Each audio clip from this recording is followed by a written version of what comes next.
He thought he was hunting his family's killer, but the truth is he was the blade sharpened to bring down an entire empire. The city never truly sleeps at night. Beneath the yellowish glow of streetlights and towering skyscrapers piercing the clouds, a thin mist coils like a silent witness to hidden sins. The streets, sparse with late-night wanderers, hide a world beneath, a world that thrives in shadows, operating quietly but lethally. Lam Kang stood silently atop an abandoned parking structure, his cold eyes gazing down at the bustling stream of cars below. 15 years had passed since that fateful night, the night his entire world was reduced to ashes in a sea of fire. His hand tightened around a silver ring, the only relic left from a past life. Small, insignificant to others, but for him, it was the ember that kept his hatred burning through the years. "It's time," he murmured to himself, voice hoarse like a long-forgotten echo. His phone vibrated in his pocket. A message lit up the screen. First target, Trin Jia Min. 8 p.m. at Club Velvet. P. A faint, icy smile curved Kang's lips. Trin Jia Min, the arrogant and ruthless heir of the Trin family. The first pawn in a meticulously crafted game of vengeance. Kang didn't rush. This wasn't a plan for the impulsive. Every move had been calculated, each step a silent note in a symphony of retribution. A single misstep would turn him from hunter to prey. 8 p.m. Club Velvet. The bass pounded like a heartbeat, lights flashing crimson across a sea of decadence. Club Velvet was more than a playground for the elite. It was a marketplace where millions changed hands in whispers and glances. Here, lives were traded cheaper than the price of a drink.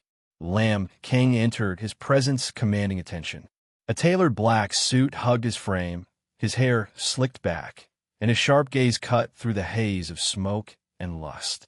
To the unknowing eye, he was just another affluent stranger, but beneath the polished exterior was a ghost from a past drenched in blood.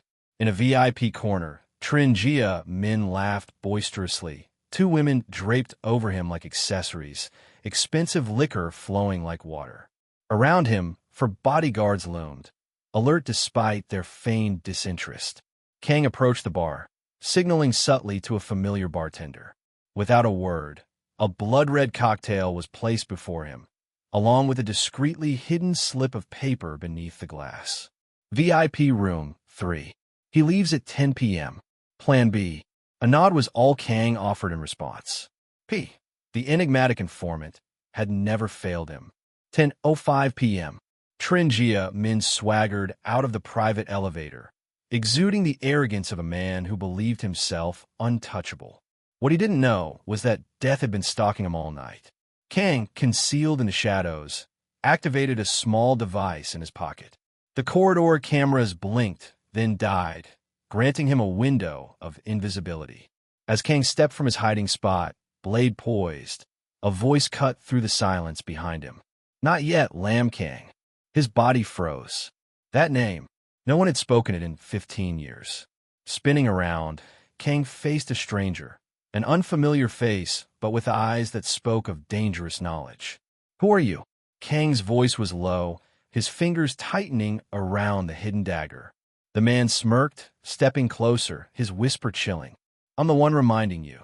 This game is far bigger than you think. Kill him tonight, and you'll be dead by morning. Kang's pulse quickened, mind racing. If you seek revenge, don't let emotion guide you, or you'll end up another puppet, easily discarded. With that, the man vanished into the darkness, as if swallowed by the shadows themselves. Kang stood motionless, the weight of the warning sinking in. Slowly, he lowered his blade, his gaze now sharper, not driven by rage, but by a storm brewing beneath calm waters. Fine, I'll play by your rules. He walked away, leaving Trin Jia Min blissfully ignorant of how close death had brushed past him. But Kang knew it was only a delay, not a pardon. And more importantly, a question burned in his mind. Who truly holds the strings of this game? Rain began to fall, thick droplets hammering against the pavement like war drums announcing an ominous night. Lam Kang walked silently through the alleyway behind the nightclub, The collar of his coat turned up to shield his face from the cold drizzle. His steps were steady, but his mind was reeling. Who was that man? How did he know his real name? And why did he intervene, just as Kang was about to strike? His phone buzzed again. This time, it was a call from P. Kang answered without a word. P's voice came through immediately, without preamble. "You didn't kill him." Kang responded coolly. "Someone showed up." There was a pause on the other end. "I know. He's a watcher." Kang stopped dead in his tracks, standing under the flickering light of a broken street lamp. "Watcher?" P's voice dropped, growing darker, more cautious. "Did you think you were the only one playing this game, Kang? There's a group behind everything. The one pulling the strings behind the Trin, the Vu, the Luft families. They're called the Veil." That name landed like a blade between Kang's ribs. P continued, "The Veil isn't just another crime syndicate. They're not mafia. They're not government. They are the invisible hand that guides both. The Trin family, financial empire. The Vu family, political dominion. The Luft family, underworld control. All of them, nothing more than pawns." Kang clenched his jaw. "And I'm just learning this now?" P sighed. "Because now, you've made them pay attention." Another pause. Then P's voice returned, laced with meaning. "You have two choices now. Keep acting on impulse, and you'll be wiped out before you touch the real enemy. Or, play the game on a higher level, where revenge isn't the end, but the beginning." Kang's voice was cold. "Talk is cheap." P responded immediately, sharp and cryptic. "Tomorrow, 3 p.m., City Library, Archive Room 4. You'll see how deep the rabbit hole goes." The line went dead. The next day, 3 p.m., City Library. The library was a place long forgotten by time, its halls quiet, shelves lined with dusty volumes few dared to open. Archive Room 4 was buried deep in the basement, behind steel doors and a biometric scanner. Kang used a forged access card provided by P. Everything went too smoothly, eerily so. The steel door opened with a hiss, revealing a solitary table beneath dim lights. Atop the table sat a thick folder, no label, no title, only a strange symbol, a veil covering a pair of eyes. Kang opened it. The first page alone shattered his world. Top secret file, Lamb Family, 2010 Purge. Ordered by The Veil. His fingers trembled. He flipped through the pages, each word a dagger. His father, Lam Hong, had not been an innocent victim. He was once a high-ranking member of the Veil. When he tried to leave to protect his family, the Veil struck back. The purge wasn't a tragic accident. It was an execution, signed, sealed, and ordered by people Kang had never even known existed. The file included a list of conspirators, and at the bottom, one final name. The man who saved you, the one who dragged him from the flames. Suddenly, the lights flickered and died. Darkness swallowed the room, and then a familiar voice behind him. "I told you, Kang. If you want to win, don't let your emotions lead." Kang turned instantly, but only saw a faint silhouette. "Who are you? Why did you save me?" The voice answered, "I didn't save you. I kept a pawn, for when the time was right." Something small dropped at his feet. A USB drive. Inside is the map of the maze you're now in. But remember, every answer only leads to more questions. The silhouette disappeared, as if it had never been there. The lights returned. The file was gone. Kang stood in the center of the empty room, USB in hand, and his eyes, once filled with burning vengeance, were now colder, sharper. To destroy the ones who pull the strings, he would have to become one of them. Night fell quicker than usual.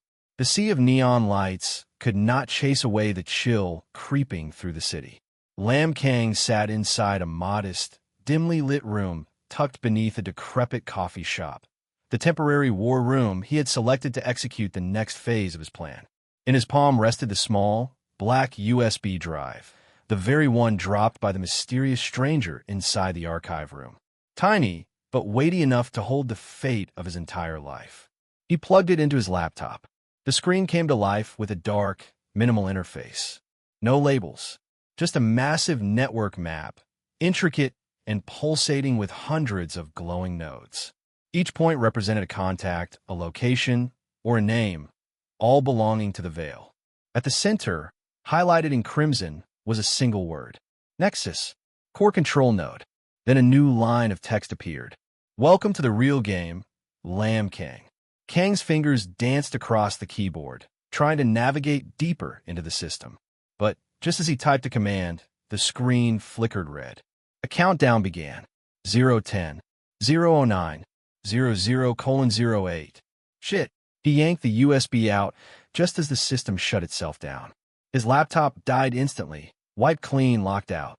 He sat back, breathing heavily. Whoever created this wanted him to see just enough to stay hungry, but not enough to escape. Then his phone buzzed again. A text message from a block number. First move, take out the Veil's Queen. If you want to live. 10 p.m. Location sent. Attached was a set of GPS coordinates. 9:55 p.m. Riverside Villa District. Lamb Kang stood before a wrought iron gate that guarded a luxurious mansion nestled near the river's edge. The compound was heavily guarded. Suits in black with concealed weapons, earpieces, and rigid body language. The Queen, according to his brief intel, that could only refer to Luton Vi, heiress of the Lu family. She wasn't just beautiful. She was lethal. The strategic mind behind the Veil's money laundering, arms trafficking, and offshore operations. But what shook Kang to his core was this. She had once been his first love, back when they were just innocent children, playing in the gardens of a world untouched by blood and fire. Now, she was a thorned rose rooted deep in the heart of the very empire he swore to destroy. Using a hidden passage behind the mansion, marked by broken security lines, Kang slipped inside undetected. Every step through the dimly lit corridors was calculated. Silent. Precise. He made his way to the third floor, toward her private study. The door opened easily. Too easily. No guards. No resistance. A faint trace of a familiar perfume lingered in the air, sweet yet sharp. Suddenly, the door slammed shut behind him. A voice floated from the shadows. Still breaking into places like the old days, huh, Kang? Kang spun around. From the shadows emerged Luton Vi. Her black evening gown clung to her like smoke, her long hair cascading down her back, and over her face, half concealed by the dim light, rested a smile that was both seductive and dangerous. They said you died, but here you are, come to kill me. Kang said nothing. She walked closer, her heels clicking softly on the marble floor. Did you really think I didn't know you were alive? I've been waiting for this night for years. She stopped just in front of him. Her hand reached up to gently trace his jawline. But you're wrong, Kang. You're not the hunter tonight. You're the prey. The room lit up as 4 red lasers locked onto his chest from all corners. Hidden snipers. He had walked right into a trap. Kang didn't flinch. You've always been good at planning ahead. Vi tilted her head, eyes gleaming. And you've always been predictable. Then, as if on cue, a high-pitched beep echoed from Kang's sleeve. A signal jammer activated. The room's power flickered. Lights dead. Lasers cut. Panic instant. In the darkness, Kang moved like a shadow. Within seconds, he had disarmed his sniper in the corner, used the man's body as a shield, and disappeared through the shattered window. 15 minutes later, rooftop across the river. Vi stood on her balcony, a glass of red wine in hand, scanning the nearby rooftops through a pair of binoculars. Behind her, chaos still blared through the halls of her mansion. But she smiled. At her feet was a small folded note left by Kang. We're just getting started, Vi. Let's see who's the real hunter. She sipped her wine, whispering to the wind. You become interesting again, Kang. Far across the river, Kang disappeared into the shadows, heart pounding, but not from fear. From clarity. Vi wasn't the girl he once knew. She was a dangerous piece on the board. But perhaps, just perhaps, she could also become an unlikely ally. The game of blood had begun, and there would be no mercy for the weak. 3 days after the tense encounter at the Riverside Mansion, Lamb Kang had not shaken off the trail of Tan Vi's surveillance. He could feel her people watching him from a distance, discreet but present. But he didn't mind. In this game, sometimes being watched was the best way to control the narrative. Inside a dimly lit bar, nestled deep in the old quarter of the city, Kang sat alone in a shadowy corner. His back was against the wall, his fingers wrapped around a glass of whiskey that hadn't been touched. The scent of perfume reached him before she arrived. Tanvi entered like a storm disguised as elegance. Her black dress shimmered under the bar's ambient light, and every gaze turned to her, drawn in, intimidated, and charmed all at once. But her eyes sought only him. She sat across from Kang without a word, placed a sleek black phone on the table, and slid it toward him. Inside is a list of those hunting you. Not my people, the Veils. Kang didn't look at her. He lifted the phone and browsed through the files. Dozens of names and photos appeared, some unfamiliar, others too familiar. Men and women he once trusted, allies turned executioners. "You helping me now?" he asked, eyes still on the screen. Vi leaned back, arms folded, lips curved into a half-smile. "Helping? No. I just don't want you to die before we finish our game." Kang gave a quiet, bitter laugh. "So what do you want?" Vi lit a cigarette, blowing smoke into the low ceiling. "I want to bring down the veil." Kang looked up at her, finally locking eyes with hers. She wasn't bluffing. Her voice was cold steel wrapped in silk. "You betray the organization that raised you?" She stared straight back. "I was never their puppet. They call me the queen, but I never accepted being someone else's piece." The air grew heavier. They both knew. If they joined forces now, there would be no turning back. Declaring war on the Veil meant signing a death warrant for both of them. Kang placed the phone down, slowly. "I don't trust you." Vi exhaled smoke, the corner of her mouth twitching. "And you shouldn't. But without me, you won't even get close to Nexus." He stared at her, reading her face, searching for the girl he once knew. But that girl was long gone. Now, only a stranger wearing her face remained. Still, he needed her. "Fine," he said. "But if you betray me..." Vi leaned forward, her lips nearly brushing his ear. "You'll kill me? Like you almost did that night." She pulled back with a smile, stood, and walked away. The following day, Serpentis' safe house. They met again inside a darkened room beneath a condemned building. On the far wall, a laser projector displayed the map of the city. Red circles marked points of power. One, glowing brighter than the rest, was at the center. Nexus. Vi pointed at the building. "It's the corporate shell of Nexus. But you can't just walk in. Every entry point is rigged. Security is triple-layered." Kang folded his arms. "Then what's the plan?" Vi turned back to him, eyes sparkling. "We don't break in. We get ourselves invited." She tossed a thick dossier onto the table. Inside were details for an underground event held once a year, the Masquerade Auction, hosted inside the Nexus building itself. An exclusive gathering for elites, power players, and unseen hands of the criminal underworld. No names, no records, only masks, codes, and whispers. Vi looked at Kang and smiled slyly. "Get your best tux ready. We're going to dance with the devil." Kang studied the dossier, mind racing. Entering Nexus meant walking into the lion's den. But to end this, he had to look the devil in the eye. And he needed to know, was Vi truly an ally, or the knife hidden behind his back? The wind howled atop the skyscraper, carrying the scent of impending chaos through the midnight air. The city lights below flickered like dying stars, distant, indifferent to the storm brewing above. A sleek, black limousine rolled to a stop in front of Eclipse Tower, a monolith of glass and steel, cold and expressionless. To the outside world, it was just another corporate headquarters. But for those in the know, Eclipse Tower was the hidden heart of Nexus. One by one, guests stepped out of their luxury vehicles, dressed in immaculate gowns and tailored suits, each face obscured by an ornate mask. No names, no handshakes, only veiled gazes and silent recognition. Identity was forbidden here. Only power mattered. The third car stopped. Tombai stepped out first. She was a vision in black, her gown form-fitting and flawless, the silver mask on her face gleaming under the moonlight. Every movement she made was deliberate, poised, dangerous. Behind her, Lam Kang emerged.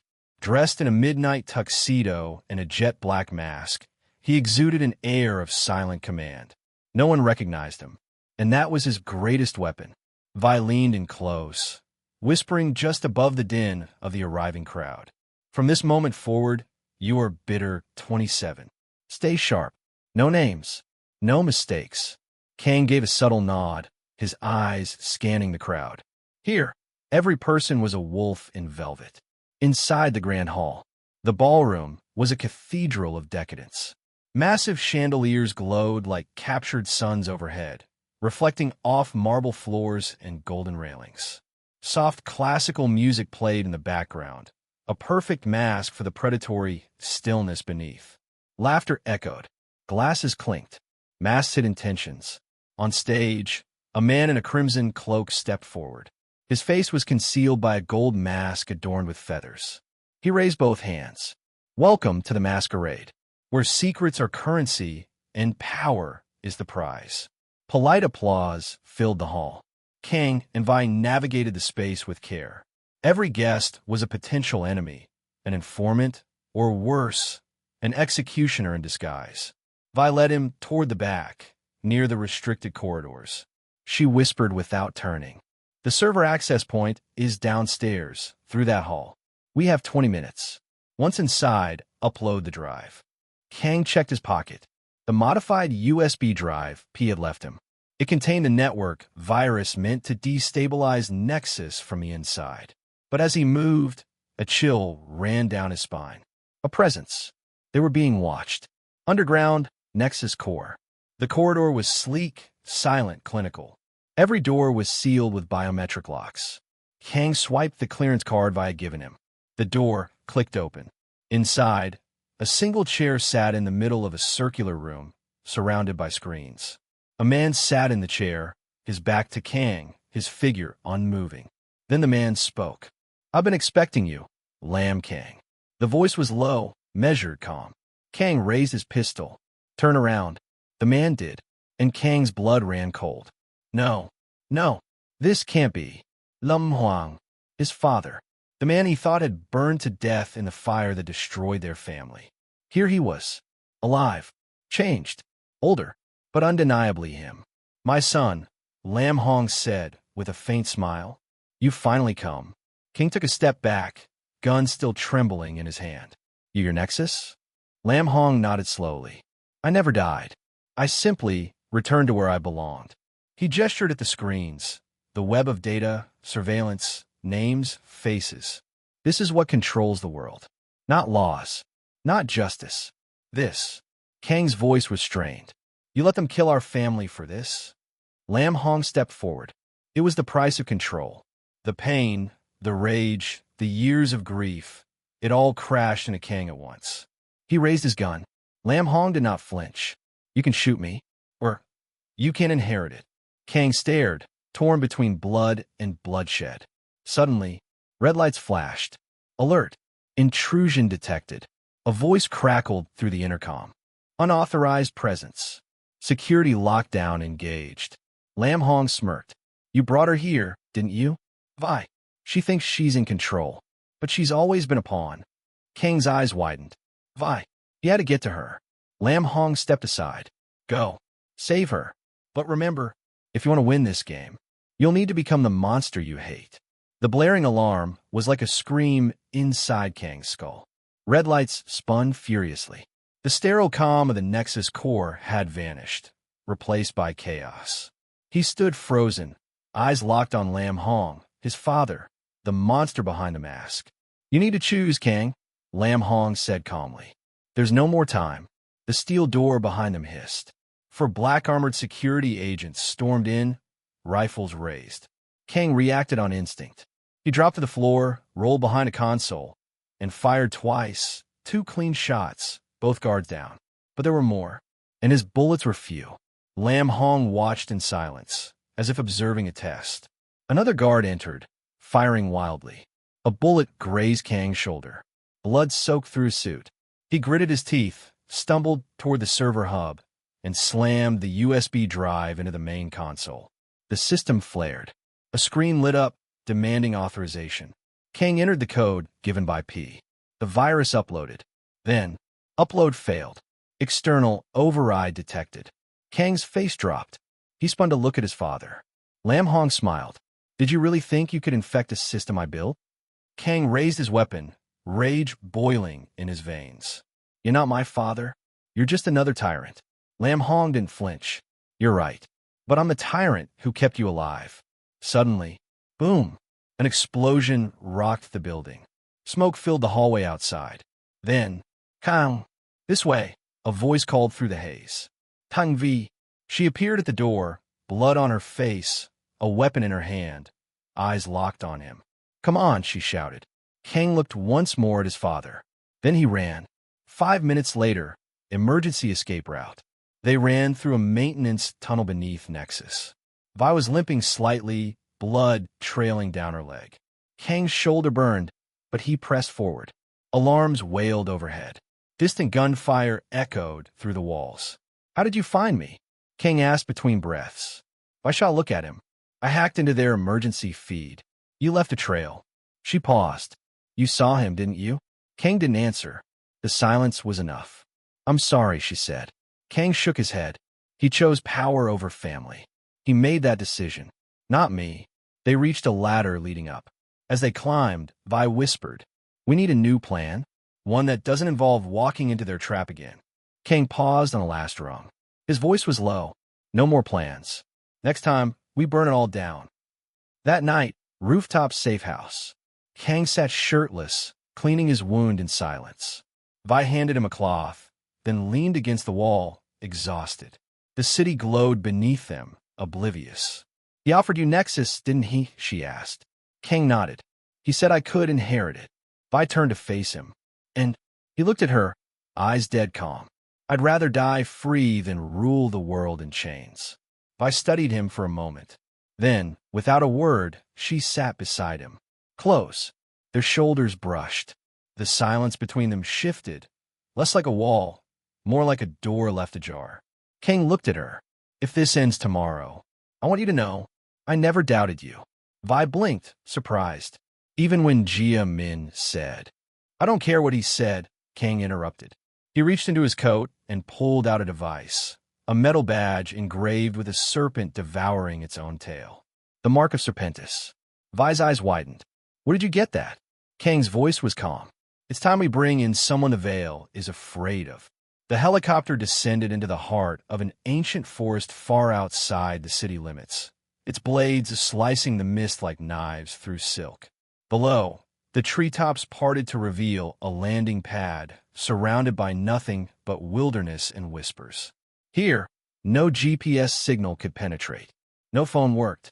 No camera could see. This place wasn't on any map, but it existed for those who were meant to find it. The safe house of myth. Serpentis. Kang and Vi stepped out of the helicopter. The wind from the blades tossed Vi's hair, but her eyes were alert. She had heard the name before. Everyone in the underworld had. But no one alive had seen Serpentis in over 2 decades. Vi looked around and muttered, Are you sure this is the place? Kang didn't answer. He pulled the metal insignia from his pocket, the serpent biting its own tail, and pressed the edge. A faint blue pulse radiated outward. The ground trembled. A massive slab of earth shifted, revealing a hidden stairwell descending into darkness. Kang looked at Vi. Welcome to Serpentis. Inside the underground citadel, the halls beneath the forest were unexpectedly modern. Stone walls reinforced with steel, subtle lighting embedded in the floor, the hum of buried power running through every corridor. A woman awaited them. Tall, dignified. Her silver hair was tied back, her posture straight as a blade. She wore a matte black suit, no adornments, and her face bore the coolness of a general and the serenity of a scholar. Lai Yuyan, 3rd-generation leader of Serpentis. She did not offer her hand. She simply said, Lam Kang, at last, you return to the place you were born to awaken. Kang bowed slightly. Min Chu. Vi looked from one to the other, unsettled. Lai Yuyan turned to her. And you bring the Queen of the Veil. Are you naive, bold, or both? Vi didn't flinch. I'm not the Veil's queen anymore. Lai Yuyan studied her a moment longer, then gestured toward the inner chambers. Gulme, there is much you must hear. The war room, Serpentis command. The room was circular, the walls covered in digital maps, surveillance feeds, blueprints, and red lines. At its center, a glowing 3D projection of a city. Two networks pulsated on the map. One, the Veil, bright red, aggressive, ever-growing. The other, Serpentis, faint, scattered, dying. Lai Yin placed a hand on the table and turned to Kang. We've been watching you, even before you knew we existed. Kang didn't blink. Why wait until now? Lai Yin looked directly at him. Because you are part of our design. Vi stiffened beside him. Kang's eyes narrowed. Explain. Lai Yin began to walk. 20 years ago, your father was one of us. Not just a member. He was our black strategist, the architect of our global operations. Kang's stomach turned. Lam Hong was Serpentis? Lai Yin nodded. Until he betrayed us. He sold us out to the Veil in exchange for their throne. Vi gasped. Kang's fingers clenched into fists. Lai Yin continued. But before he turned, he made a deal. One last gift. He gave us you. She paused. We orchestrated your escape. We hid you, trained you through proxies, watched as you suffered, grew stronger, planned. You were never alone, Kang. You were always our final weapon. Silence. The weight of truth pressed down like lead. Kang closed his eyes. All those years, the pain, the anger, the loneliness, none of it had been fate. It had been designed. He whispered, so I'm not the player. I'm just the knife someone else sharpened. Lai Yin didn't deny it. Until now, she walked to the edge of the map and gestured toward Nexus. Now you have a choice. Complete the deal. Fulfill your father's promise. Take the veil from within and burn it down. In return, we give you what we promised him. Freedom. I spoke up suddenly. And what happens to Serpentis when this is over? Lai Yin looked at her, then at Kang. Kang answered for her. It ends. Both empires fall. No more kings. No more puppeteers. Lai Yin's lips curled into a cold smile. A knife that cuts its wielder. Perhaps you truly are the son of Lam Hong. That night, private quarters. The rain outside was steady and soft. Inside the small quarters provided by Serpentis, Kang stood before a narrow mirror. He stared at his reflection. Gone was the boy who lost everything. Gone was the man consumed by revenge. What stared back was a shadow in human form. A man who had seen the darkness from every side and still stood. Behind him, Vi entered, holding 2 glasses of wine. She handed him one and sat beside him on the bed. Do you believe her? She asked. Kang stared into the mirror. No, but I believe we can use her. Like they used us. Vi studied him. Then, softly, and after? What happens after the war? Kang looked at her. His voice, for once, was vulnerable. I don't know. I've never lived that far. She leaned her head on his shoulder. Neither of them spoke again that night. They just sat in silence. 2 weapons. 2 survivors. 2 broken souls bound by fire and blood. 3 a.m. Inside a concealed Serpentis war room carved deep beneath the forest, Lam Kang stood before a wall-sized digital map. Twin networks glowed in opposition. The Veil, burning red, and Serpentis, cold blue, cracked and flickering. At the center, the pulsing heart of both. Nexus. Tan Vi sat beside him, hands folded, eyes locked on the lines connecting cities, safe houses, and control centers. A silence hung between them. Not the awkward kind, but the kind shared by 2 people who knew what they were about to do would end everything. Kang spoke first, calm and deliberate. We're standing between 2 dying beasts. One already bit us. The other is just waiting for its turn. Vi added, her voice dry. We don't kill them. We make them kill each other. Operation Cyclone. Kang stood before a small group. For remaining commanders of Serpentis. Veterans. Hardened, cynical, desperate. On the wall behind him, he projected the outline of the plan. The Veil believes Serpentis is planning a counterstrike. But what if they believed? Serpentis is about to merge with Nexus. He paused to let it sink in. Gasps. Raised eyebrows. Suspicion. One of the old generals stood, his voice gravelly. You want to feed them lies? Risk full annihilation? Kang's gaze didn't waver. Serpentis is already dead. You're holding onto a corpse. I'm offering to use it to lure the scavengers. Another general growled. And how do we make the Veil believe it? Vi stepped forward, tossed a file on the table. We leak fake intel. encrypted memos, deepfakes of meetings between Lai Yuyan and Nexus leadership. And more importantly, we plant a mole who confirms it. Silence again, then slow applause. Lai Yuyan had arrived. I approve the operation. But Kang, if this fails, you'll be the first to die. Kang nodded without hesitation. I already did. 15 years ago. 48 hours later. Nexus secondary compound, Shanghai. Inside one of the Veil's black sites, panic was mounting. News had leaked. Confidential footage, doctored but flawless, showed Serpentis leaders entering Nexus under disguise. Secret meetings. A forged voice note of Lai Yuyan declaring allegiance to the Veil's enemies. Inside the war room, Trin Jia Min, once presumed dead, now the new Shadow Lieutenant, paced back and forth. Across the room, Lam Hong sat silently, watching the chaos unfold. Jia Min bellowed, "This is a breach. Nexus has been infiltrated." Lam Hong finally spoke. Quiet, ominous. Let them think they've won. He pushed a new map across the table. Red dots swarmed across it. Tomorrow night, when Serpentis moves, we exterminate both sides. The eve of the cyclone. Citywide power fluctuations. Phone networks stuttering. Security systems across multiple buildings began to glitch.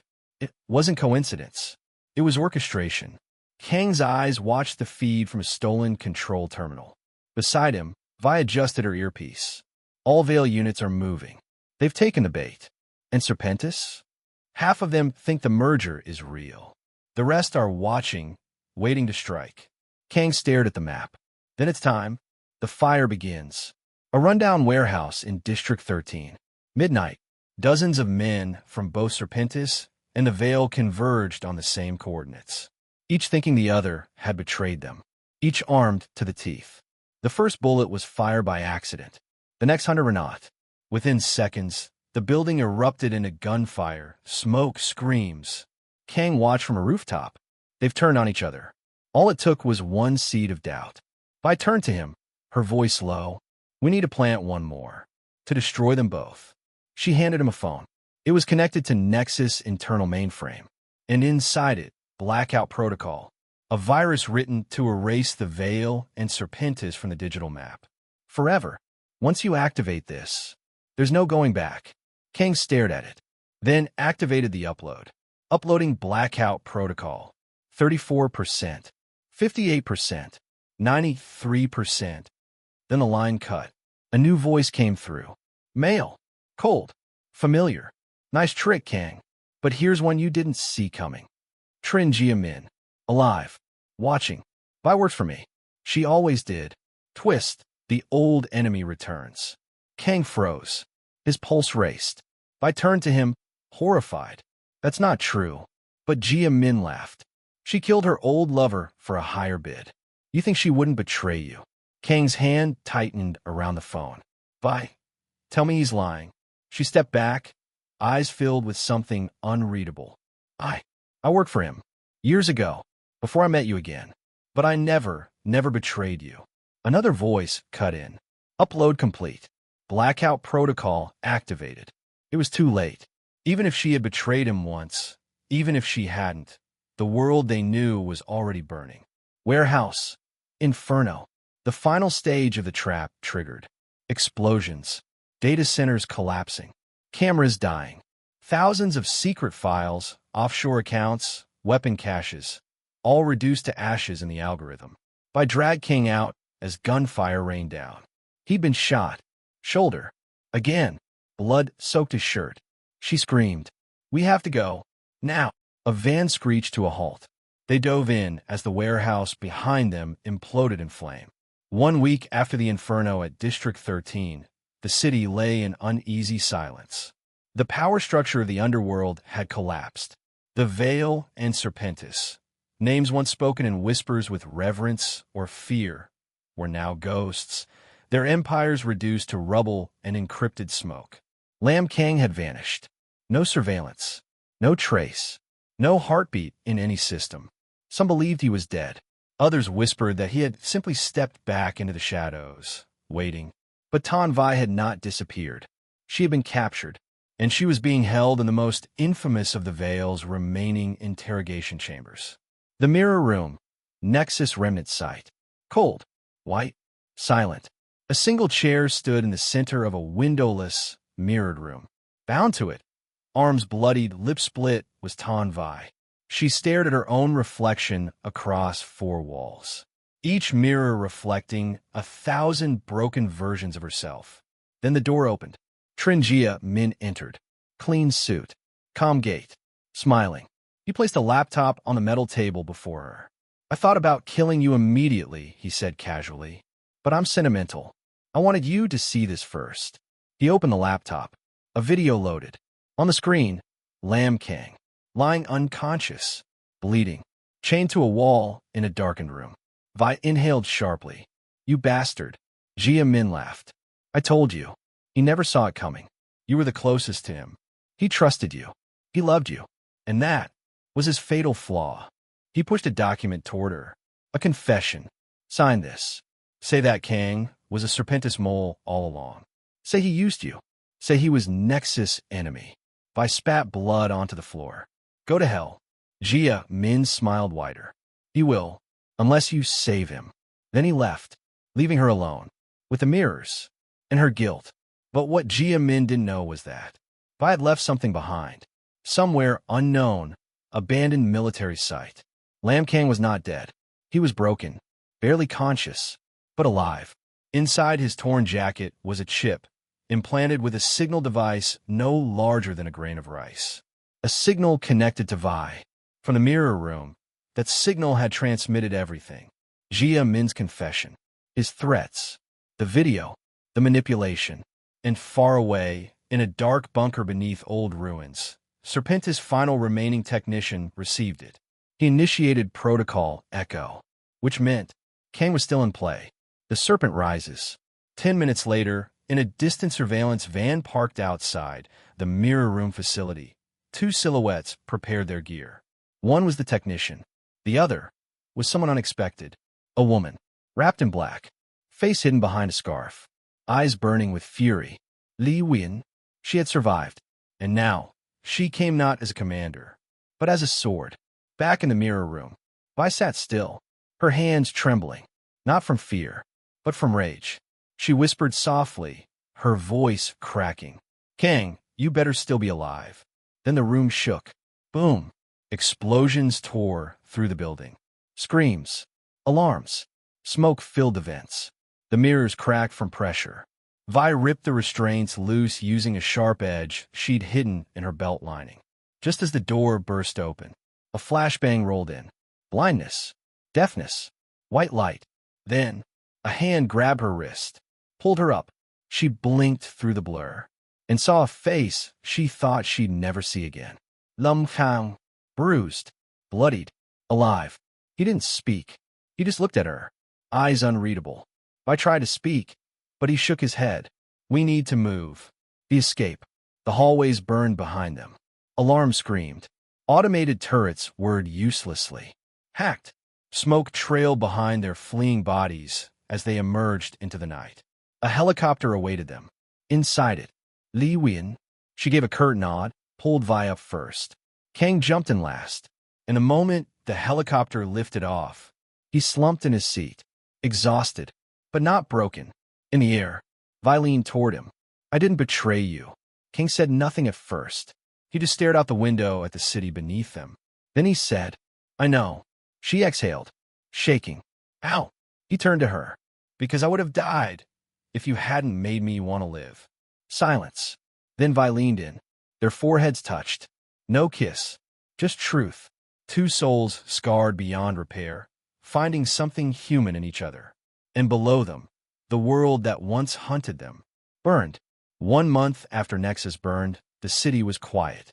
Not peaceful, just quiet. The kind of silence that comes when fear loses its name. When monsters die not with a roar, but with a whisper. The veil was gone. Serpentis was dust. And the world, the one hidden behind boardrooms, coded signals, and corpses, was scrambling to rebuild something it could no longer control. But far from it all, in a coastal village untouched by shadow, Lam Kang sat on an old wooden bench, watching the sea. The tide rolled in and out. Steady, timeless. His shirt sleeves were rolled up, revealing faded scars. His eyes were calm, though never quite at rest. A faint breeze rustled the dry grass. Behind him, a small house. From a doorway stepped Tan Vi, holding 2 cups of hot coffee. She wore a loose sweater, her hair tied back, her face bare. No makeup, no weapons, just her. She placed a cup beside him and sat. They said nothing for a while. Then she broke the silence. You've barely said a word in a week. Kang sipped the coffee, his eyes on the waves. First time in my life. I don't know what to do next. Vi looked down at her hands. That's not a bad thing. He glanced at her. She smiled, faint and unsure. We could leave. Disappear completely. Pick a new name. Start over.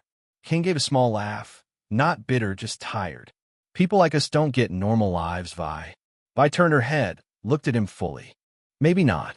But we get to choose what we do with the rest of it. That's more than most ever get. He stared at her. At her hands. Her face.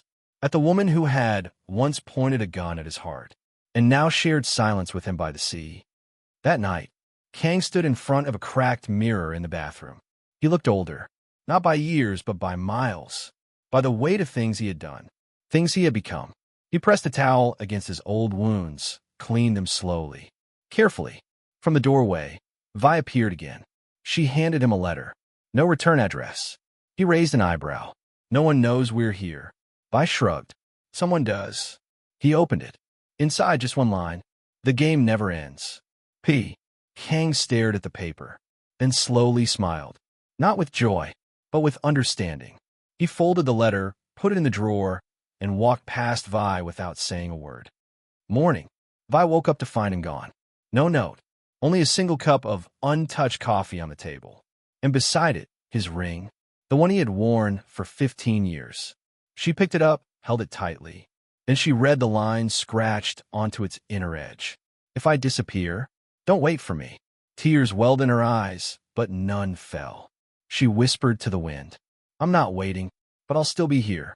Somewhere far away. Lam King boarded a cargo ship bound for a distant coast. No weapons, no ID, just a bag. And in it, a new name, a new purpose, a new silence. Behind him, the world burned quietly. Before him, something else. Not redemption, not revenge, just a question. What happens when the war ends? And the soldier survives? And in the distance, through the mist, the waves whispered back. We begin again.